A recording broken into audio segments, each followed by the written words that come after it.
Hello everyone and welcome back to Let's Play Shovel Knight.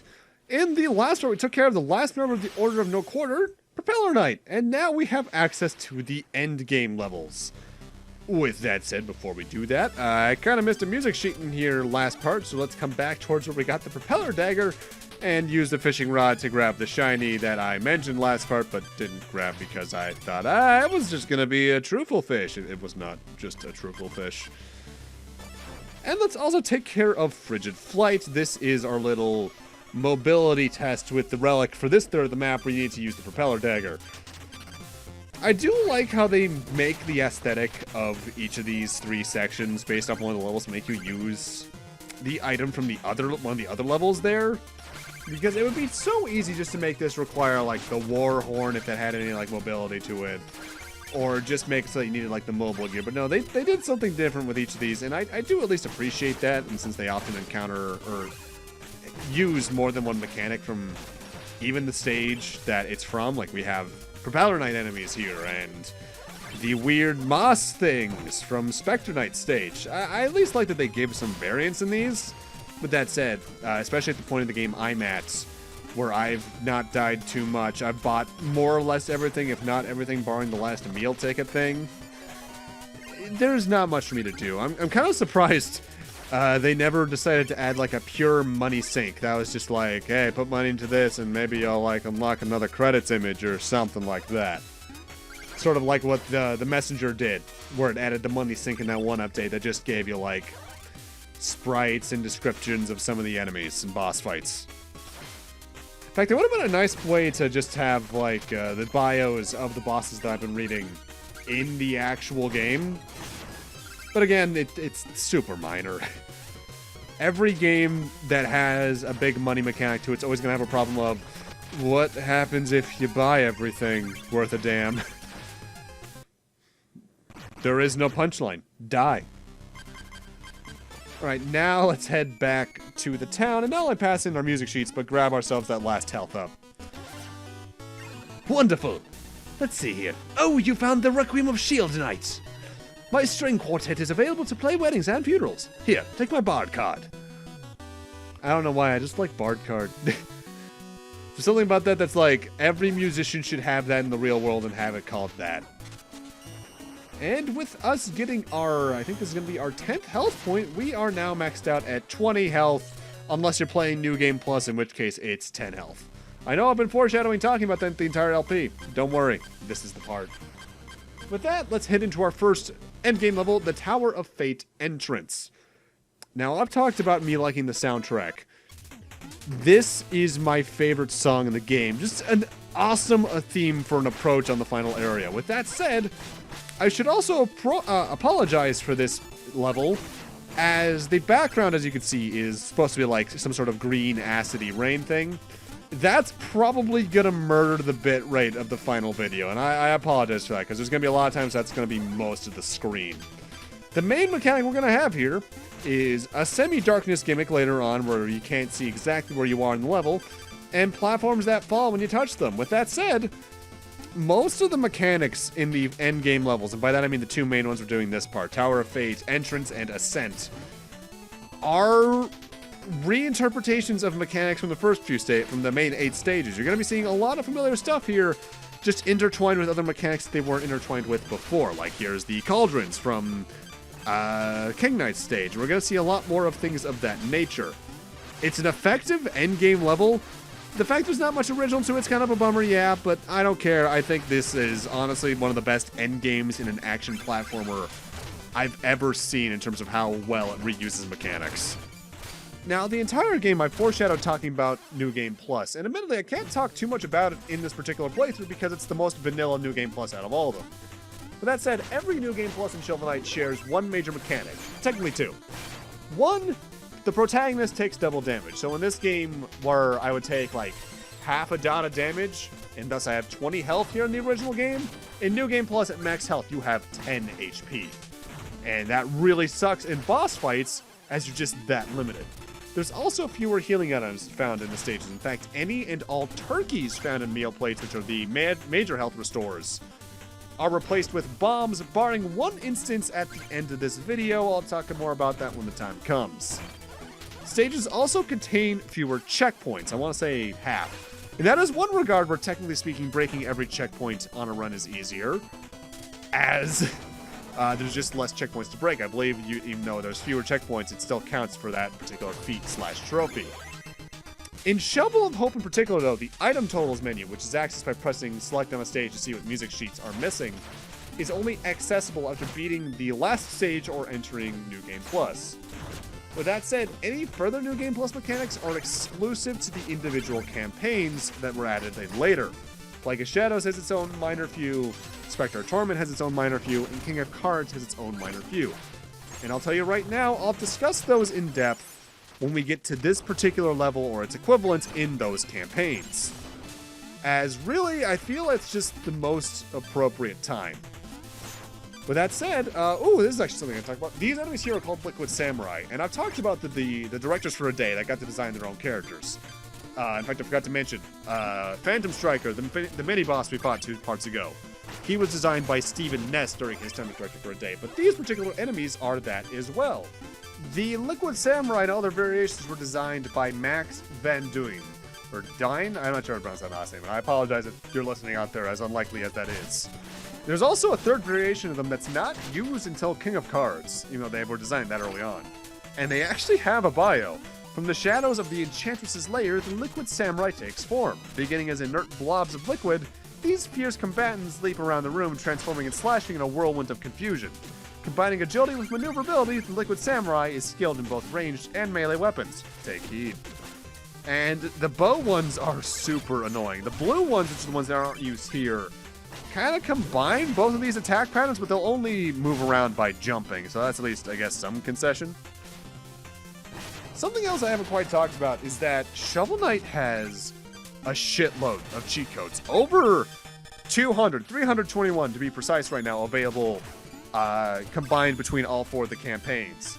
And there's some pretty general ones, like butt mode, where you enter the name X ampersand butt, or not ampersand, ampersand butts, or WSWWAEAW, which replaces any instance in the game script with of Knight or Shovel with butt. There's invincibility codes, some various Japanese codes, an alternate soundtrack, demo stuff. There are a lot. My favorite one's probably Jar Jar Binks mode, where you enter the name PL ampersand JRJR to replace any instances of the word me with Misa and you with Yusa. I don't know why. It's not even that I think Jar Jar's a bad character. I just find anything that does that so worth my time. It's so stupid. There's also various color palettes, distortions. There's a lot. I'm just going to tell you right now, just look up the Shovel Knight fandom's cheat codes page. It's got them all listed. It's super in-depth, super comprehensive.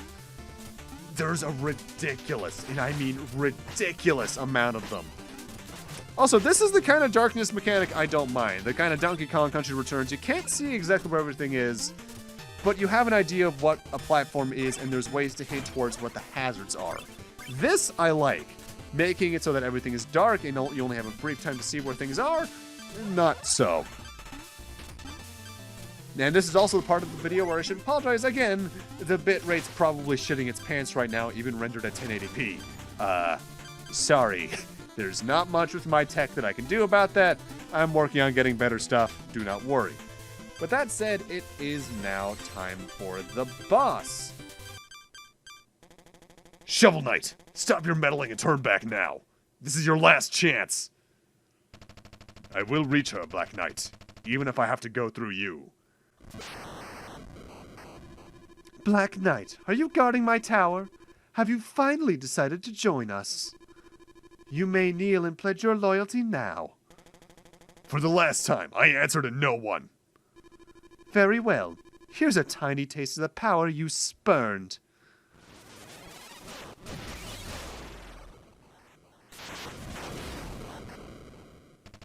Black Knight! I warned you to stay away. Black Knight starts off a bit similarly to the first 2 fights here, but starting around the halfway part, things get a bit different. He'll now phase across the screen when doing his projectile attack and fire more than 1 or 2 at a time, of course, but you can still bounce them back. But around the halfway mark of his health, He's going to start flying around the top half of the screen like this, where hitting him is a bit hard if you're not using the throwing anchor. He will dive at you using this, he'll throw projectiles at you still, do the shovel dive, but he'll also summon meteors from the sky that will break upon impact for the most part, but the last two will stay where they are, and he can attack these and dig out from them to just damage you with very long-reaching projectile attacks. Kill him quickly when this starts happening, as if you're not careful, things get pretty busy on screen pretty quickly. I'd argue this is one of the hardest boss fights in the game, but just due to the first half where things are just the first fight again, but more complicated, you can still get through it relatively easily until the second half, I'd say. And even then, with the right weapon usage, the second half's not too bad either. This has gone far enough. Whatever you've been trying to do, you can't reach her. You may be right.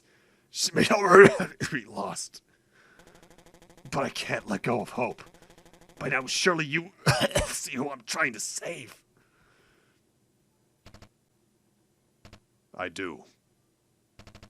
Do you know a way to bring her back? I haven't tried anything beyond words. Her magic's so powerful. I didn't have the courage. Go, just don't hurt her, or you'll have to answer to me.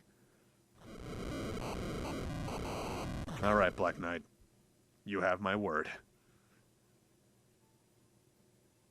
And that's Tower of Fate entrance. There's some danger there, especially that middle section I didn't talk much about, where it's a giant crusher segment. But I feel the first third and the ending third aren't too bad. The boss fight can cause some problems, but that's about it. Wonderful. Let's see here. Oh, you found End of Days. You know, they've done studies. Reading maps was more fun when we had our freedom. I think that particularly was supposed to be like the endgame map theme. I don't know why. I find that one of the funniest lines. But now it's time for Tower of Fate Ascent, a song I don't like nearly as much. But this stage definitely uses quite a bit more of the individual stage gimmicks just because they want to get them all out of the way now. I like this song, but it's definitely more of a build-up theme. If anything, I feel these levels in some way could have been reversed and just have the Black Knight at the end of this stage and what we fight at the end of this stage at the end of the last stage.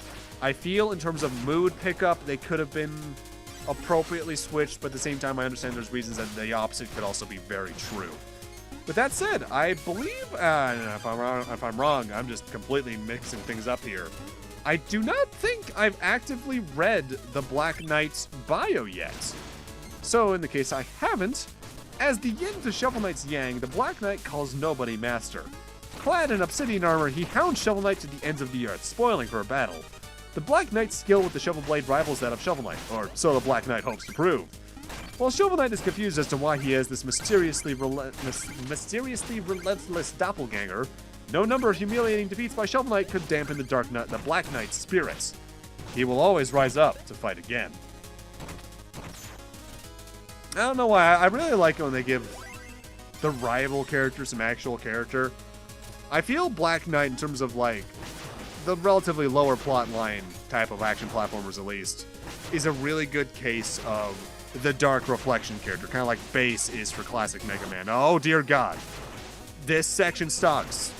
With that said, what you can do, and more or less have to do if you want to easily get one of the music notes, the music sheets, is just Propeller Dagger up to the top of the screen.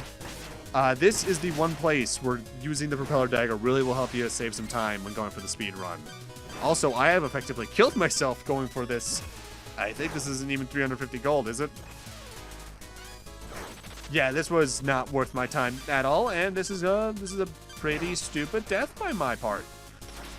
Oh well. Although I guess if I had timed myself properly, I could have lived there, so shrug.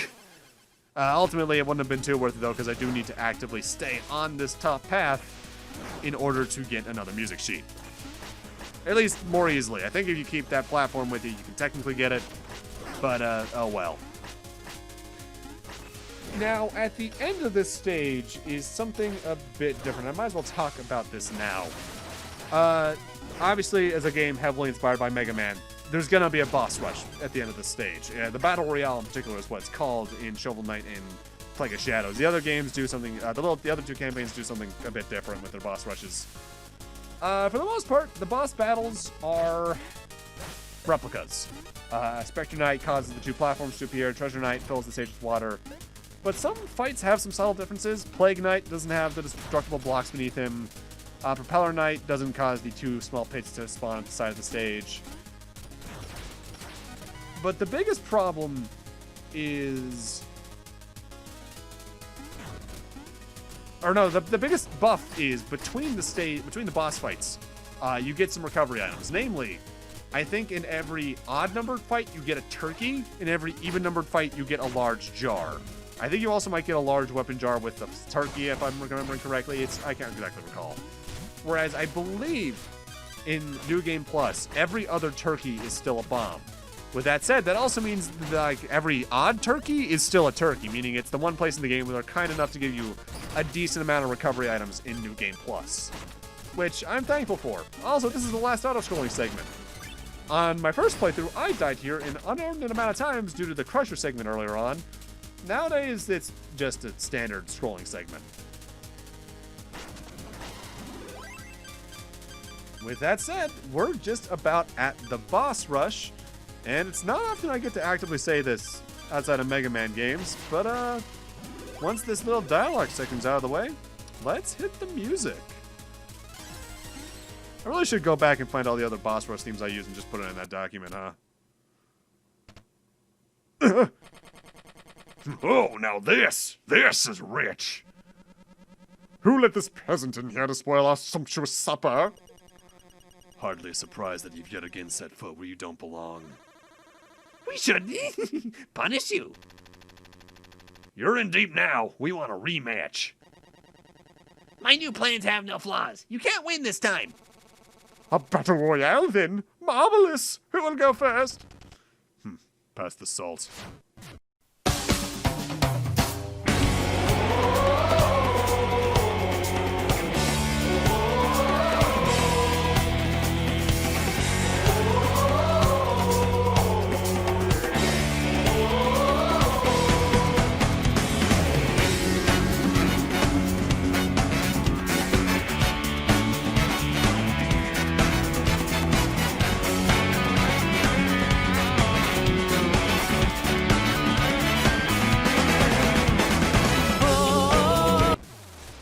There we go. And I should note as well, I forgot to mention this before, the order in which you fight the Order of No Quarter there is entirely random, but they are stacked in the exact order you fight them here.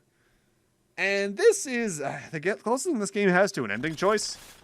You can dig up and save the Order of No Quarter, or you don't.